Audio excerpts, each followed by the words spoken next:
ఎన్టీఆర్ జిల్లా కానీ పక్క జిల్లాల్లో కూడా కార్యక్రమాలు బ్రహ్మాండంగా చేశారు. ఇప్పుడు ఇదే గ్రామానికి చెందిన ఇద్దరు పిల్లలకు కూడా ఫీజు విషయంలో బ్రహ్మాండంగా సహాయం చేశారు. అంతేకాదు కేవలం పెన్షన్ మీద ఆధారపడుతున్న కుటుంబాలకి రేషన్ సంబంధించి ప్రొవిజన్స్ కూడా ఇవ్వడానికి ముందుకు వచ్చారు. ప్రత్యేకంగా ఈ ట్రస్ట్ని రావూరి సువీజ్ గారిని ప్రత్యేకంగా అభినందిస్తున్నా. ఈ కుటుంబ సభ్యుల్ని ట్రస్ట్ మెంబర్స్ అందరూ కూడా అభినందిస్తున్నా.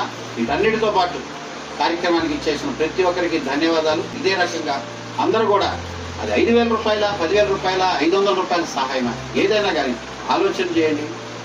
ఇవ్వాలనుకుంటే ఒక చెక్ ద్వారా మీ పేరు రాసి అది ఎంత అమౌంట్ ఇవ్వాలనుకున్నారో రాసి ఉంచితే ఇబ్బంది ఉన్న కుటుంబాలకి సహాయం చేయగలమని కూడా తెలియజేస్తున్నాం. పామూరు నియోజకవర్గంలో ప్రతిరోజు నా దగ్గరికి 3 నుంచి 4 ఇదే సహాయం కోరుకొస్తారు. సో ధనవంతులై ఉండక్కర్లా, బ్రహ్మాండంగా నీకు బాగా డబ్బులుండి దాంట్లో నువ్వు ఏదో ఇవ్వాలనే పరిస్థితి కూడా కాదు. నీకున్న దాంట్లోనే ఎంతో కొంత నేను చేస్తున్నా, నా పరిధి తగ్గట్టుగా చేస్తున్నా.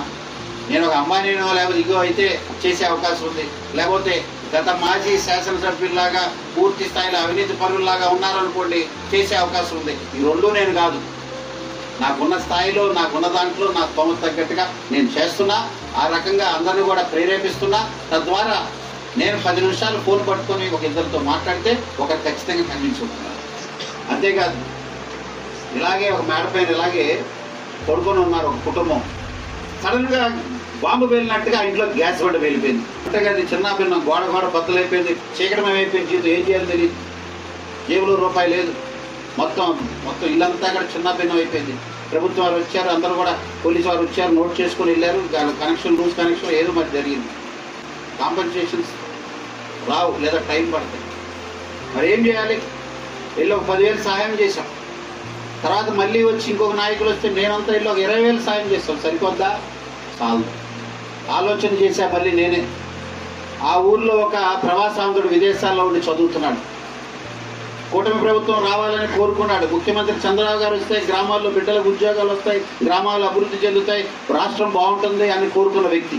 అతనికి ఫోన్ చేసి ఈ విషయం చెప్పా. P4లో నువ్వు సాయం చేయొచ్చుగా, మార్గదర్శిగా మారొచ్చుగా అంటే సరే అన్నాడు. అన్న 24 గంటల్లో ₹1,00,000 చెక్ ఆ కుటుంబానికి పంపించాడు. ఆ కుటుంబానికి ₹1,00,000 అందించుకుంటారు.